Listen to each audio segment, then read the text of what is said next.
অভিষেকে ইতিহাস 10 বলে 14 রান করে 3টি রেকর্ড গড়লেন বৈভব সূর্যবংশী। ইংল্যান্ডের বিরুদ্ধে দ্বিতীয় টি-20 ম্যাচে ভারতের জার্সিতে আন্তর্জাতিক ক্রিকেটে অভিষেক করলেন মাত্র 15 বছরের বৈভব সূর্যবংশী। ম্যানচেস্টারের ওল্ড ট্রাফোর্ডে বড় ইনিংস খেলতে না পারলেও প্রথম ম্যাচে নিজের নামে লিখে ফেলেন 3টি ঐতিহাসিক রেকর্ড। মাত্র 10 বলে 14 রানের জোড়া ইনিংস খেলে তিনি ক্রিকেট বিশ্বের আলোচনার কেন্দ্রে উঠে এসেছেন। এই ম্যাচের মাধ্যমে বৈভব ভারতের যে কোনো ফরম্যাটে আন্তর্জাতিক ক্রিকেটে অভিষেক করার সর্বকনিষ্ঠ ক্রিকেটার হয়ে গেলেন।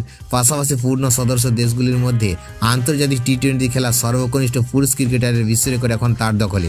মাত্র 15 বছরের বয়সে এমন কীর্তি ভারতীয় ক্রিকেটের ভবিষ্যতে বড় ইঙ্গিত দিচ্ছে। ব্যাট হাতে শুরুতে কিছুটা চাপ থাকলেও জোফরা আর্চারের বলে দৃষ্টিনন্দন ছক্কা এবং জশ টঙের বিরুদ্ধে আরেকটি শক্তিশালী ছক্কা মেরে নিজের প্রতিভার ঝলক দেখান এই বাঁহাতি ওপেনার। তবে বড় শট খেলতে গিয়ে উইলি জ্যাকসের বলে উইকেট কিপার জস বাটলার হাতে স্টাম্প হয়ে ফিরতে হয় তাকে। এই আউটের মাধ্যমে আরও একটি বিরল রেকর্ড গড়েছেন বৈভব।